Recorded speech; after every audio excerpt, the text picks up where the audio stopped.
அதனால் இவர்களுக்கும் தமிழ்நாட்டுக்கும் தமிழ்நாட்டு மக்களுக்கும் சம்பந்தமே இல்லை, அந்நியமாதல் என்பதை நிரூபித்தது இந்த வாக்கு எண்ணிக்கை முடிவு. விஜயனுடைய வெற்றி.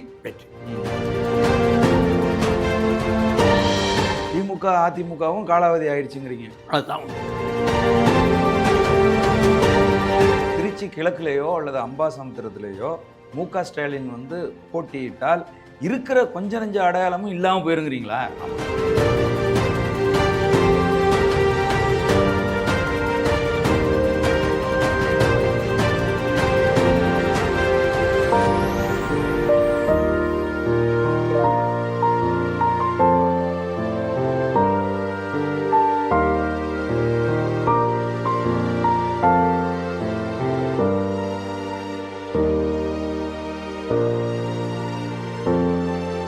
உலகம் முழுவதும் பரவி வாழ்கிற தாய் தமிழ் உறவுகள் அனைவருக்கும் வணக்கம்.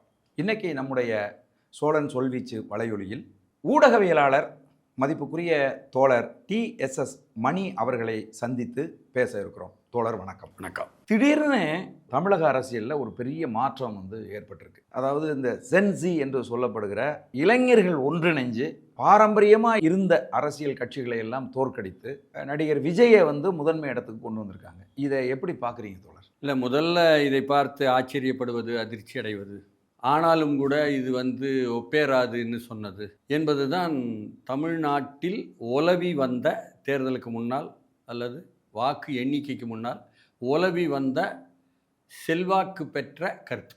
இது எடுபடாது, அதெல்லாம் ஒன்றும் செய்ய முடியாது. அவர் இதுதான் வாக்கு எண்ணிக்கை முடிந்து முடிவுகள் வந்த பிறகு அதிர்ச்சி அடைந்து ஆச்சரியம் அடைந்து பார்க்கக்கூடிய ஒரு பார்வை தமிழ்நாட்டில். இந்த கருத்து சொல்வதற்கு தகுதி இருக்குது என்று நம்பக்கூடியவர்கள் இருக்காங்கல்ல. ஆமாம். ஊடகவியலாளர்களானாலும் சரி, நடுத்தர வர்க்க அறிவுஜீவிகள்னு தங்களை நம்புகிறவங்க. ஆமாம். ஐயோ பாவம், அவங்க என்ன அறிவுக்கு அவர்களுக்கு சம்மந்தம் இல்லாமையே தமிழ்நாட்டில் தொடர்ந்து நிரூபிச்சுட்டு இருக்கிறவங்க ஊடகவியலாளர்கள், நடுத்தர வர்க்க அறிவுஜீவி எல்லாருமே. சரி, இங்கே முற்போக்கு பேசினாலே என்னன்னு சொன்னால் இவங்களுக்கு ஒன்றும் தெரியாதுன்னு அர்த்தம். சரி சரி. அதனால் அவங்க செயலுக்கும் பேச்சுக்கும் சம்மந்தம் இல்லாதவங்க தான் இந்த கருத்து சொல்பவர்கள், கருத்து கந்தசாமிகள் என்று அழைக்கப்படுபவர்கள். அதில் ஊடகவியலாளர்கள் என்பவர்கள் முதன்மையாக அனுப்பாங்க. ஏன்னா ஊடகத்துறை என்பது இதற்கெல்லாம் வழிகாட்டும் துறை அல்லது மேலாதிக்கத்துறை என்பதனால அந்த ஊடகவியலாளர்கள் யாருக்குமே தமிழ்நாட்டில் உள்ள கிராமங்கள் தெரியாது. சரி சரி. அவசியம் இல்லைங்க. ஓ ஓ ஓ. நகர்ப்புறத்தில் உள்ள எளிய மக்களை வாழ்க்கை தெரியாது, தேவையில்லைங்கிறான். அவ்வளோ பெரிய கட்டிக்கிறேன். ஒன்று புத்தகத்தை படிக்கிறான், இல்லைன்னா புத்தகத்தை படித்ததை கேட்குறான். சரி, போதுங்கிறான். இவங்கள்ட்ட எல்லாத்தையும் உள்ள தத்துவமே வெள்ளையாவில் போய் சொல்ல மாட்டான். இதுதான் இவங்க. அதனால் இவர்களுக்கும் தமிழ்நாட்டுக்கும் தமிழ்நாட்டு மக்களுக்கும் சம்பந்தமே இல்லை, அந்நியமாதல் என்பதை நிரூபித்தது இந்த வாக்கு எண்ணிக்கை முடிவுகள். விஜயனுடைய வெற்றி. ஏன்னா தேர்தலுக்கு முன்னாடி இவங்க எல்லாரும் விஜயை ஒரு கணக்கில் எடுத்துக்கல, இவங்க உருப்பட மாட்டாங்க அப்படின்னு கருத்து சொல்லிட்டு இருந்தாங்க.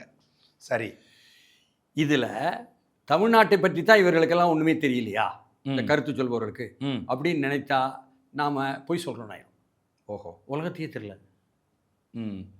உலகம் முழுக்க உள்ள இந்த ஜென்சி என்று சொல்கிறானே, ஜெனரேஷன் இசட் என்று சொல்லக்கூடிய 2K கிட்ஸ் என்று சொல்லக்கூடிய ஆங்கில சொல்லாடல்கள், இந்த இளைய தலைமுறை, புதிய இளைய தலைமுறை, இதை பற்றி, இதனுடைய எழுச்சியை பற்றி உலகம் முழுக்கவே உள்ள விஷயமே இவனுக்கு தெரியல. சரிதான் சரிதான். அதில் ஒரு வெறும் அங்கம் தான் தமிழ்நாடு. இது தமிழ்நாட்டில் புதிதாக உருவான ஒன்று அல்ல. இது விஜய் என்ற நடிகருக்காக உருவானது அல்ல. பிரபலம், செலிபிரிட்டி என்று ஆங்கிலத்தில் சொல்லக்கூடிய பிரபலம் என்பதற்காக உருவானது அல்ல. உலகம் முழுக்கவே இந்த தலைமுறை இளைஞர்களை, புதிய தலைமுறை இளைஞர்களை, அவர்களுக்கும் முந்தைய தலைமுறைக்கும் உள்ள இடைவெளியை பார்க்கும் பொழுது, எல்லா தலைமுறைக்கும் அடுத்த தலைமுறைக்கும் இடைவெளி தாங்க இருக்கு சொல்லுவானா? உண்மை. நமக்கும் நம்ம அப்பா அம்மாருக்கும் உள்ள இடைவெளி, அப்பா அம்மாருக்கும் தாத்தா அம்மாருக்கும் உள்ள இடைவெளி எல்லாம் வேறு. ஒவ்வொரு காலகட்டத்திலையும் இளைய தலைமுறை இருந்துக்கிட்டே தான் இருக்கு. அந்த இடைவெளி, தலைமுறை இடைவெளின்னு சொல்கிறோமே, ஆமாம், அது வேறு. சரி. அந்த தலைமுறைகள் எல்லாம் நம் காலம் வரை என்ன செய்தோம்னு கேட்டால், பெரியவர்கள் சொன்னதிலிருந்து நிறைய விஷயங்களை தொடர்ச்சியாக பார்த்தோம். ஆனால் வெட்டி விட்டு தனியாக துண்டாடி பார்த்தது என்பது இந்த தலைமுறை. இப்படி கொஞ்சம் விளக்கமாக சொல்லுங்கள். அதாவது கடந்த காலத்தில் ம் பெற்றோர்களை நிறைய விஷயங்கள் அனுபவத்தோடு சொல்லுவாங்கன்ட்டு கேட்பது, ம் அப்பா அம்மா சொல்கிறத கேட்குறது. ம் அப்பா அம்மாவும் தாத்தாமார் சொல்கிறத கேட்பது, சரி அதிலிருந்து நிறைய விஷயங்களை கேட்டு தெரிஞ்சுக்கிட்டு தொடர்வது, சரி. இதெல்லாம் இருந்துச்சு. அந்த காலத்தில். ஆனால் இப்பொழுது வந்திருக்கக்கூடிய இந்த தலைமுறை ம் முழுக்க முழுக்க இணையத்தின் சார்ந்து வளர்ந்த தலைமுறை. ஒரு டிஜிட்டல் யங் ஜெனரேஷன். இதற்கு பேரை நான் டிஜிட்டல் தலைமுறை என்று அழைக்கிறேன். சிறப்பு. ம் ம் இந்த டிஜிட்டல் தலைமுறை என்ன சொல்கிறாங்க, எப்படி பார்க்குறாங்க, எப்படி மதிப்பீடு செய்கிறாங்க என்பதை ஒவ்வொரு வீட்டுக்குள்ளேயும் போய் பாருங்கள். ம் சாதாரணமாக தமிழ்நாட்டில் எப்படி சொல்கிறானோ அதுதான் தெலுங்கு நாட்டிலையும் சொல்கிறான், ம் அதுதான் இந்தி நாட்டிலையும் சொல்கிறான், சரி. அதைத்தான் ஆங்கிலத்தில் அமெரிக்காவிலையும் சொல்கிறான். ஓஹோ. என்ன சொல்கிறான்னா, அப்பா அம்மாவை பார்த்து டேடி யூ டோன்ட் நோ எனிதிங்னு சொல்கிறான். ஓ. அப்பா உங்களுக்கு ஒன்றும் தெரியாதுன்னு சொல்கிறான். அப்போ அப்பாக்கள் ஒன்றும் தெரியாமல் தான் இருக்காங்களா? ஆமாம்னு இந்த வாக்கு எண்ணிக்கை முடிவுகள் சொல்லிடுச்சு. அதனால் முதல்ல எல்டர்ஸ்ன்னு சொல்லக்கூடிய முதியவர்கள் என்று சொல்லக்கூடியவர்கள் எல்லாம் கற்றுக்கிட பார்க்கணும். நமக்கெல்லாம் தெரியாது என்பதை தாண்டி நமக்கு தெரிந்ததாக பல விஷயம் இருக்குல்ல, ம் ஒவ்வொருத்தரை பற்றி மதிப்பீடு, ம் இப்படி இப்படி வாழணும், இப்படி இப்படி செய்யணும், ஒரு போராட்டம் என்றால் இந்த பாணியில் செய்யணும், எல்லாம் இருக்குல்ல. ஆமாம். அத்தனை மதிப்பீடுகளும் காலாவதியாகிவிட்டன. புதிய மதிப்பீடுகளின் யுகம். ஒழுக்க நெறிகள், ஒழுக்கங்கிழுக்கம் எல்லாம் பொய் தானே சொல்லிட்டு இருந்தான் அந்த காலத்தில். எல்லாமே காலாவதி ஆயிடுச்சு. பொய் தானே சொல்லிட்டு இருந்தான். அது சரி. என்ன ஒழுக்கம் பண்ணாங்கட்டி, இவனுக்கு சொன்னதுக்கும் நடைமுறைக்கு சம்மந்தமே கிடையாது எவனுக்கும். அது சரி அது சரி. நான் இந்த அரசியல்வாதிகள், இந்த பிரபலங்கள், இவங்கெல்லாம் வந்து சொல்லக்கூடிய ஒழுக்கம் என்பதை குறிப்பாக பாலின விஷயத்தில் அதிகமாக சொல்லுவானுவோ, ஆனால் நேர் எதிராக இருப்பானுவோ நடைமுறையிலன்னு நீங்கள் பார்ப்பது மட்டும் இல்லை. கிராமங்களில் ஃபியூடல் என்று சொல்லக்கூடிய பண்ணையார்த்தனம் என்பது என்ன? ஒழுக்கம் பேசுவான் அடுத்தவனுக்கு, அவனுக்கு இல்லைல்ல, ஆமாம். அவன் பிள்ளைக்கு இல்லைல்ல, ஆமாம். பஞ்சாயத்துலேயும் மாறும் இல்லை. ஆமாம். விவசாய கூலிகளான வாழ்க்கையில் உள்ளவர்களுக்கு தேவையில்லாத உங்களுடைய பொய் கற்பித்தலான கற்பு என்ற பெண்களை ஒடுக்குவதற்கான ஆணாதிக்க சிந்தனை தேவையே இல்லையே, அவங்க மத்தியில் நடைமுறையிலே இல்லை. அதனால் இவங்க ஒழுக்கம்னு சொல்வதையே வந்து உடைச்சு பார்க்கணும். புரியுது. ஒழுக்கம்னா என்னது? உழைப்பவனுக்கு உழைப்புக்கேற்ற ஊதியம் கொடுன்னா அது ஒழுக்கம். அது இருக்கா உலகத்தில் எங்கேயாவது? அது ஒழுக்கம்னு கொண்டு வந்திருக்கீங்களா? ஒவ்வொருவனுக்கும் சாதி வேறுபாடு கிடையாது, மானுடத்துக்குள்ள எல்லோரும் சரிசமம் என்று சொல்வது ஒழுக்கம் இருக்கா? பாலின ரீதியாக ஏன்னா ஆணுக்கும் பெண்ணுக்கும் மானுடம்தான், அவர்களுக்குள் வேறுபாடு கிடையாது என்று பொது உடைமை சமுதாயத்துக்கு முந்தைய சமுதாயத்தில் இருந்த ஒன்று இருந்ததே மானுடத்தில், அது உடைக்கப்பட்டதே. பெண்கள் என்ற 50 விழுக்காடு மக்கள் தொகையினர் ஒடுக்கப்பட்டார்களே, அதை மீறி சமன்படுத்தல் என்பது ஒழுக்கம். அது இருக்கா? இவனுங்க ஒழுக்கம் என்பது குடிக்காதே, பாலியல் சுரண்டல் செய்யாத, இதுதான். ஆனால் இதை மீறுவது மட்டும்தானே இவன் வேலையை. எவன் சொல்கிறானோ அவனே மீறுறான். அவன் தான் அதை இயேசுநாதர் சொல்லிட்டார். எவன் உங்களில் அந்த மாதிரி செய்யலையோ அவன் முதக்கல்ல எறிடான்னு ஓடி போயிட்டானுங்க, தெறிக்க ஓடுறாங்க. ஏன்னா அவ்வளோ பேரும் குற்றவாளி. ஆமாம், சரிதான்.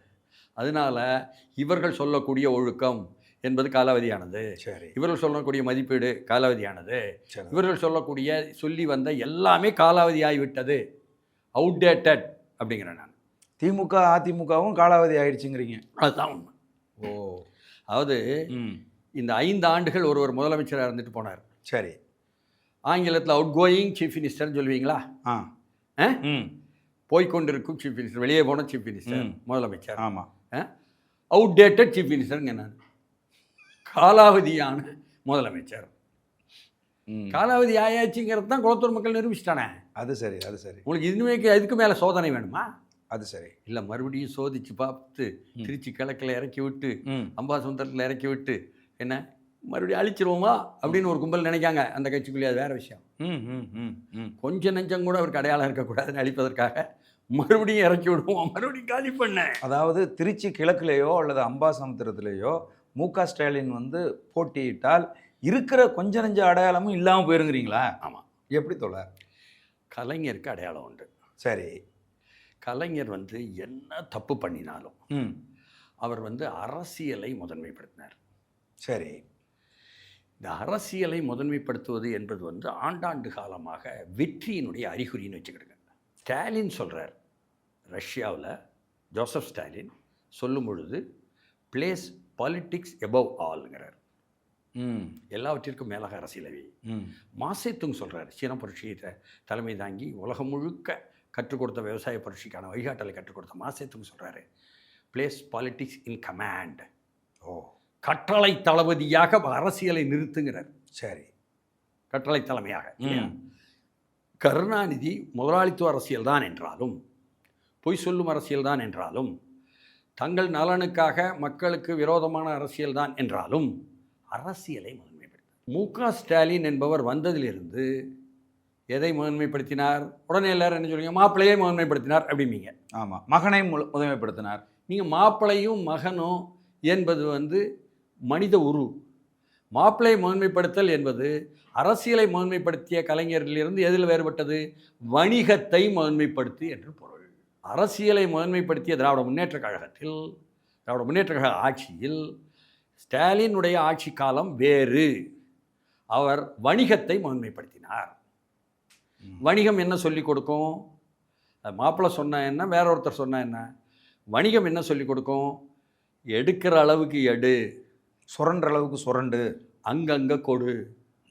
இது நடந்ததா இல்லையா? நான் கொடுத்தேன்னு சொல்லு. இது நடந்ததா இல்லையா? உறுதியாக நடந்துச்சு. அப்போ 5 ஆண்டும் வணிகத்தை முதன்மைப்படுத்தியது. அரசியல் அரங்கில், தேர்தல் அரசியல் அரங்கில் இருந்து வேறுபட்டு தள்ளி நிற்கிறவன் நான்.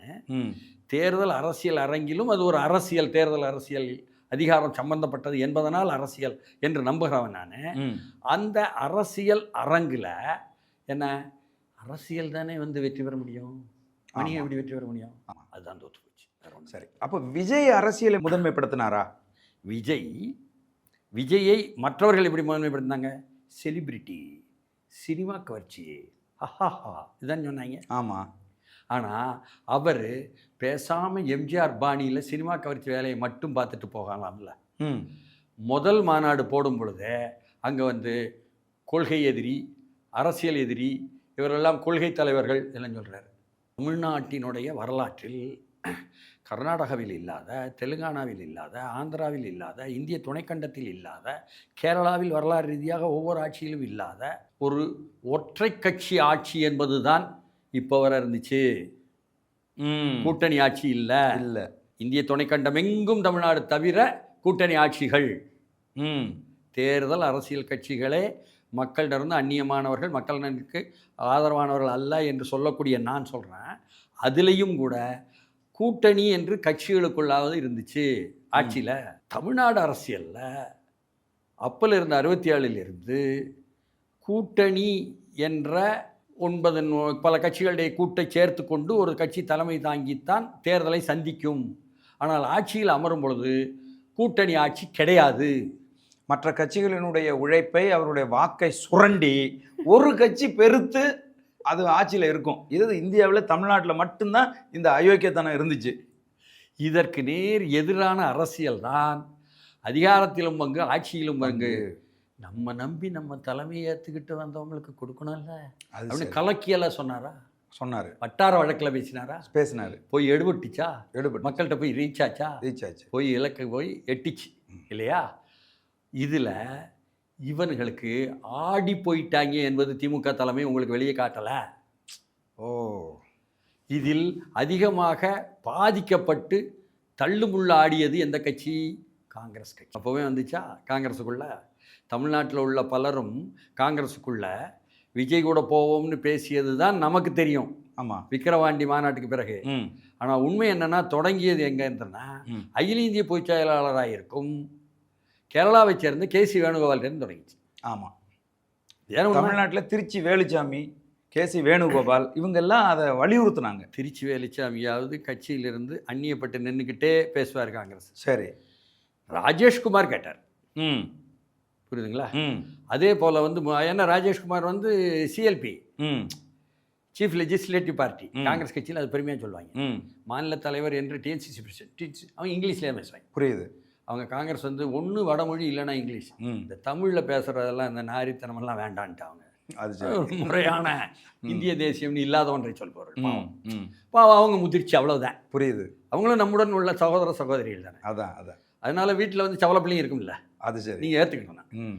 அவங்க தொடர்ந்து வந்து இந்த விஷயத்தில் ஆரம்பத்தில் எங்கள் காலத்தில் என்ன சொல்லுவாங்க, ம். ஜில்லா காங்கிரஸே ஜில்லா என்பதை மாவட்டம் என்றாக்கினோம், ஓட்டர் என்பதை வாக்காளர் என்றாக்கினோம் அப்படின்னு அண்ணா எங்களுக்கு சொல்லி கொடுத்தது நாங்கள் வளர்ந்தோம். சரி சரி சரி. புரியுதுங்களா? ம். அதனால் ஜில்லா காங்கிரஸு அப்படின்வாங்க. ம். இப்போ என்ன சொல்லுவாங்கன்னா டிஎன்சிசி பிரசிடென்ட்டு அப்படிம்பாங்க. அதேமாரி சிஎல்பி அப்படிம்பாங்க. எனக்கு முதல்ல புரியல சிஎல்பினா சீஃப் லெஜிஸ்லேட்டிவ் பார்ட்டியா, ஓஹோ. அவங்களுடைய கட்சியினுடைய சட்டமன்றத்தினுடைய கட்சி தலைவராக. அதான் அதான். சட்டமன்ற கட்சி தலைவருக்கு இவ்வளவு பெரிய மரியாதையை ம். மற்ற பெரிய கட்சிகள் தமிழ்நாட்டில் கொடுக்கவில்லை. காரணம் என்ன, கட்சியினுடைய தலைவர் தான் சட்டமன்ற கட்சி தலைவராக பேர். ஓ, மற்ற கட்சியில் எல்லாம் கரெக்ட். ம். இல்லை வேறுபட்டிருப்பாங்க என்பதனால இது துண்டா சொல்ல வேண்டியது. ம். சரி, அந்த ராஜேஷ்குமார் திருப்பி சொன்னார், நம்ம விஜய் கூட நம்ம கூட்டணி வைக்கணும்னாரு.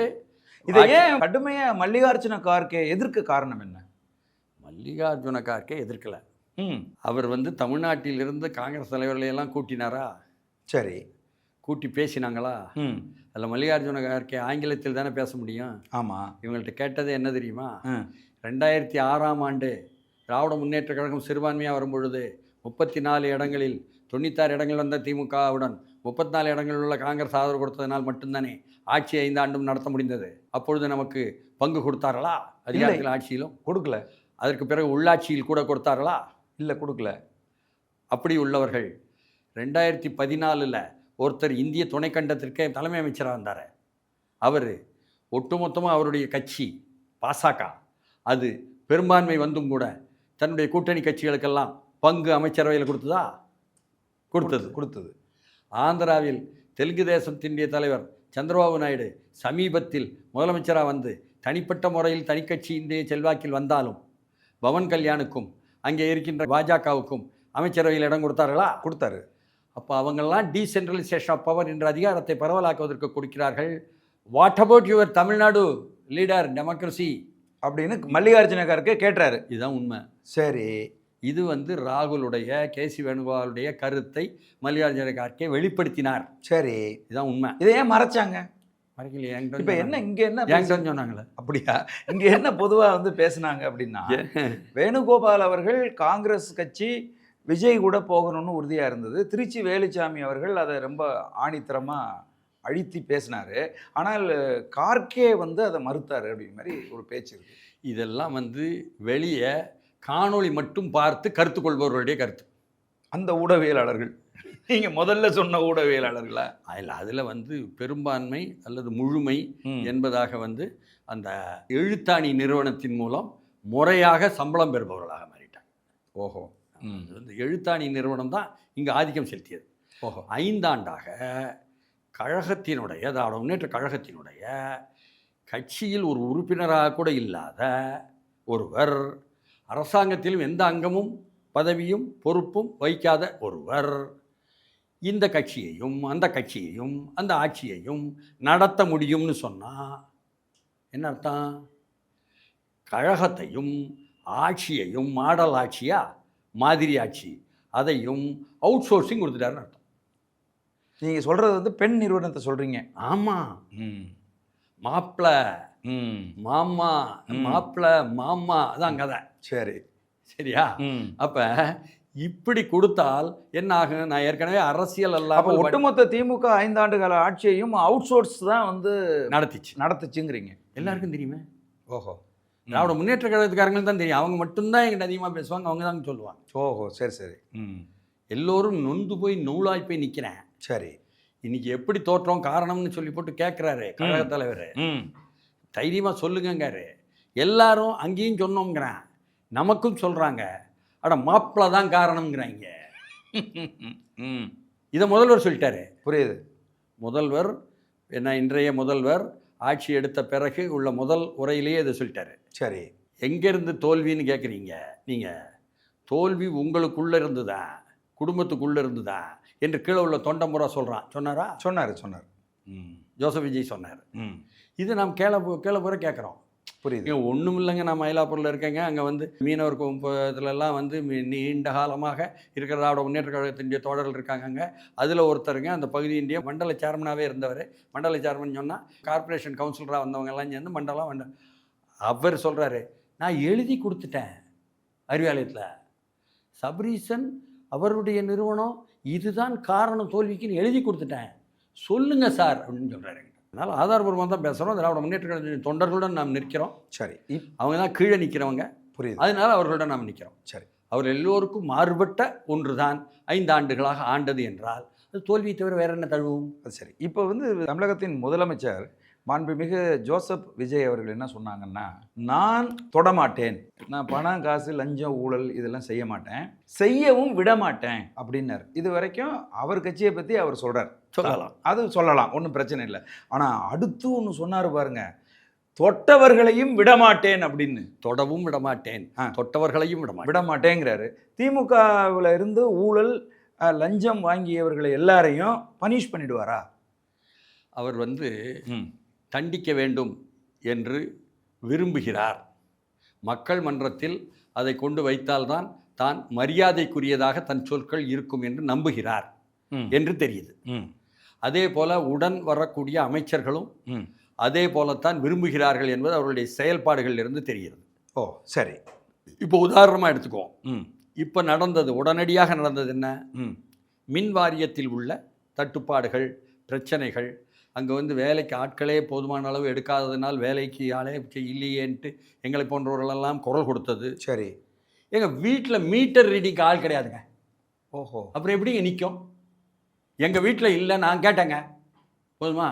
ஆள் இல்லைங்க, பற்றாக்குறைங்க, அதுக்காக ஒப்பந்த தொழிலாளர் போட்டோம்ங்க, அவனுக்கு போகவே மாட்டேங்கிறாங்கங்க. அவங்க பழையதை பார்க்குறாங்கங்க. ஏற்கனவே இந்த வீட்டில் எவ்வளவு மீட்டர் ரீடிங் வந்துச்சோ அதை பார்த்துட்டு கம்ப்யூட்டரில் அதையே போட்டுக்கிறாங்கங்க எனக்கு சொன்னார்கள்.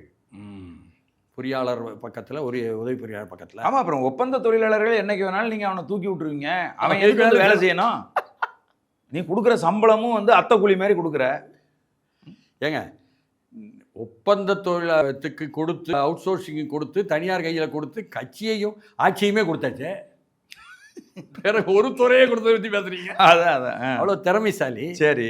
வெற்றிடத்தை காற்று நிரப்பும் என்பது போல அரசியல் தலைவருக்கு மகனாக பிறந்து அரசியல் இல்லை என்றால் அந்த இடத்தில் காற்று நிரப்பும் என்பதுதான் மாப்பிள்ளை நிரப்பியது, அதுதான் வணிகம் நிரப்பியது, அரசியல் இடத்தில் வணிகம் நிரப்பியது என்பதுதான் இந்த வீழ்ச்சிக்கு அடிப்படை காரணம்.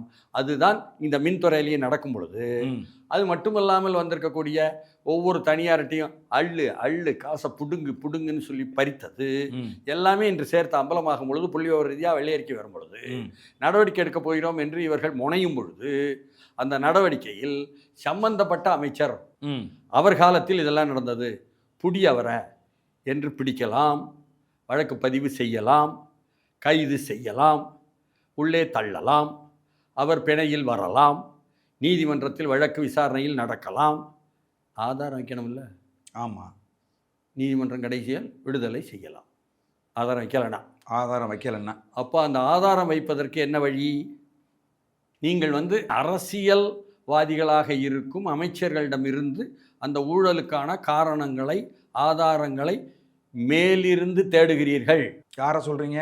விஜய். நான் இப்போ உள்ள ஆட்சியை சொல்கிறேன். ஆட்சியை சொல்கிறீங்க. நீங்கள் மேலே இருந்து பார்க்குறீங்க. மேலே இருந்துன்னு சொன்னால் அமைச்சர்லேருந்து தொடங்குறீங்க. நீங்கள் அதிகாரியிலிருந்து கீழிருந்து தொடங்க வேண்டும். பியூரோக்ராட்ஸ்லேருந்து வரணும். அது ஆதாரங்கள் எப்படி? ஒவ்வொன்றுக்கும் டிரான்ஸ்ஃபார்மர் இவ்வளோ வாங்கியிருக்காங்க அப்படின்னு சொல்லி போட்டு மாண்புமிகு அமைச்சர் சொல்கிறார். சரி, இவ்வளோ தூரம் அதிக விலை கொடுத்து வாங்கிட்டாங்க, எல்லாம் சரி, உண்மை.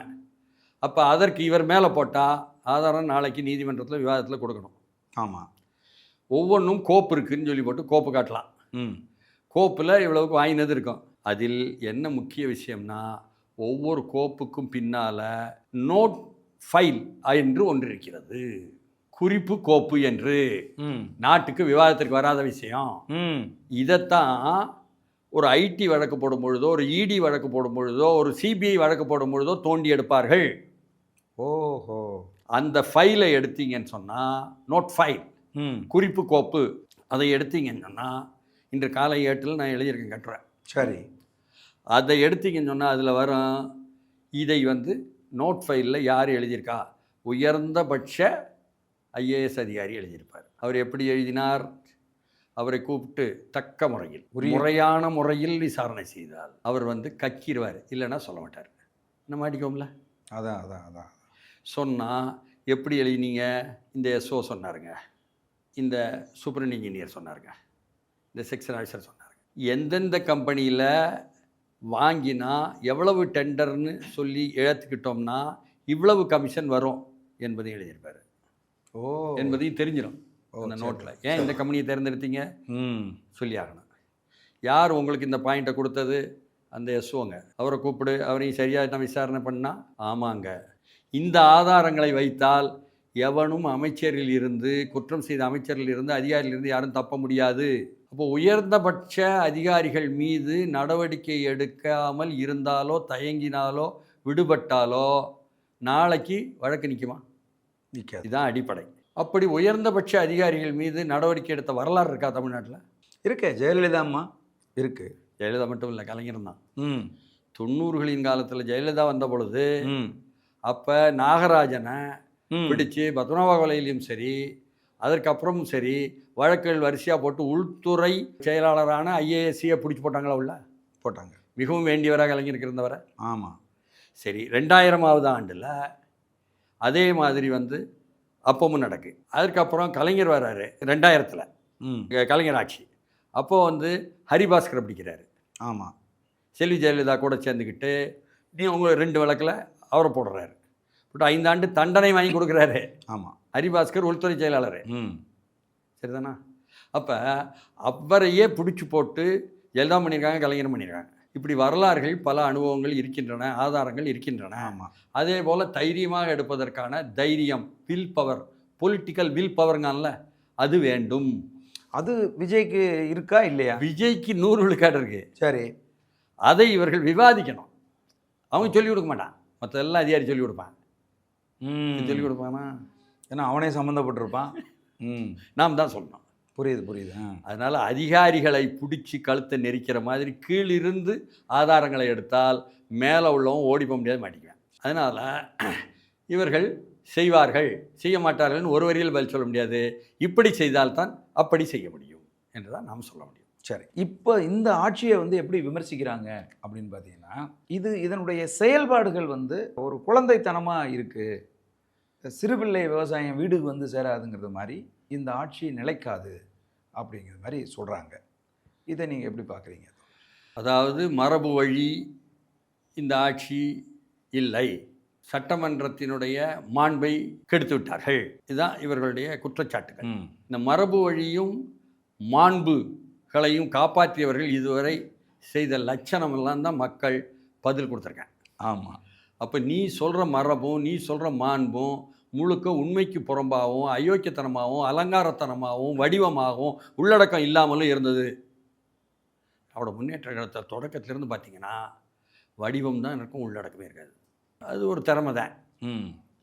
அப்படியே நடத்திக்கிட்டு இருந்தாங்க. அப்படியே மக்கள் நம்பிக்கிட்டு இருந்ததுனால, நான் ஏற்கனவே முதல்லையே சொன்னேன், இந்த யுகம் வேறு, டிஜிட்டல் யூத்தினுடைய யுகம். கடந்த காலத்தினுடைய அனைத்து மதிப்பீடுகளும் காலாவதி ஆகிவிட்டன. சரிதான். அதில் தான் இதுவும் வரும். எது மாண்பு? மாண்புமிகு பேரவைத் தலைவர் வரல, மாண்புமிகு முதல்வர் வரல, இப்படி தொடங்கினா தான் மாண்பு. அது சரி. பேராசிரியர் அன்பழகன் சொன்னார், அவர் தானே தமிழ் கூறும் நல்லுலகத்தில் அவர் தானே வந்து கல்வி அமைச்சராக இருந்து அதை வந்து கலவின்னு உங்களை கேட்குமோ? அது சரி. சொல்லும் பொழுது அது அவர் வந்து வட்டார தமிழ் பேசாதீர்கள், அது தமிழை வளர்க்காதுன்னாரு. வட்டார தமிழ் தான் ஏன் வளர்க்கும்? அது சரி. உன் உரைநடை தமிழ் வளர்க்காதியா? உன் உரைநடை தமிழ் அந்நியமாயிருவியா? மக்கள்கிட்ட மக்களுக்கு விளங்காதியா? போய் எட்டாதியா? மக்கள்கிட்ட மறுமொழியை வாங்காதியா? அதனால் நீ வந்து முழுக்க தொடக்கத்தில் இருந்தே வந்து நாடகத்தனம், யதார்த்தத்தினுடைய எதிரொலி அல்ல. அதனால் நீ சொல்லக்கூடிய மரபு, நீ சொல்லக்கூடிய மாண்பு எல்லாமே காலாவதி ஆகிவிட்டன. குழந்தைத்தனமாக இருந்தாலும் குழந்தையிலிருந்து தானே கற்றுக்கொண்டு எல்லாமே வளரும். அது சரி. நீ அப்படி தானே வளர்ந்த. அதனால் இவர்களுடைய சொல்லாடல்கள் எல்லாம் வந்து சோலி முடிஞ்சு போன சொல்லாடல். அதில் ரொம்ப ஐயோ பாவம். அது தோற்று போகிறத வந்து நீ வந்து விருப்ப பாடமாக எடுத்துக்கொண்டிருக்கிறாய். எலக்டிவ் சப்ஜெக்ட் உனக்கு. அதனால் மீண்டும் மீண்டும் பழையதையே தொங்கி தொங்கி தோற்றுக்கொண்டே இருப்பாய் என்பதுதான் இவர்களுக்கு மக்கள் கொடுக்கும் பதில். காரணம் என்னன்னா, இதுவரை ஏமாற்றினாய். இந்த முறை மக்கள் அரசியல் மயப்படுத்தப்பட்டு விட்டார்கள். மக்கள் அரசியலை கையில் எடுத்து விட்டார்கள். அதனால் நீ தோற்றுப்போயன்னு தான் நான் சொல்கிறேன். ஓ, புரியுது புரியுது. யாரானாலும் சரி. அரசியல் எளிமைப்படுத்தப்பட்டுச்சு, மக்கள்கிட்ட போயிடுச்சு. எளிய மக்கள் புரிஞ்சுக்கிட்டாங்க அரசியலை. அதனால இனிமேல் திமுக அதிமுகவினுடைய அரசியல் எடுபடாது. ஐயோ பாவம். அதிமுகவாவது தமிழ்நாட்டில் பெரிய கட்சி கிராமங்களில் கீழே வர போயிடுவாங்க. இவங்க இந்த படங்காட்டி என்ன பட ஷோன்னு எடுத்து என்ன மட்டுமே ஓட்டிக்கிட்டு இருக்கலாம். வெறும் தனிநபர் பெருமையை பேசி பேசி ஓட்டிக்கிட்டு இருக்கலாம் என்பதில் தான் தாக்குதலையும் தனிநபர் ரீதியாக செய்வான். புரியுது. அவனுக்கு வந்து சாரம் கிடையாது, உள்ளடக்கம் கிடையாது. அப்படி ஒரு ஊறி போன சீரழிந்து போன பண்பாட்டுக்கு சொந்தக்காரர்களாக அரசியல் பண்பாட்டிலேயே சீரழிவு பண்பாடு என்று ஒன்று இருக்கிறது. சொன்னதை செய்யாமல் இருப்பது சீரழிவு பண்பாடு. ஊரை ஏமாற்றுவது சீரழிவு பண்பாடு.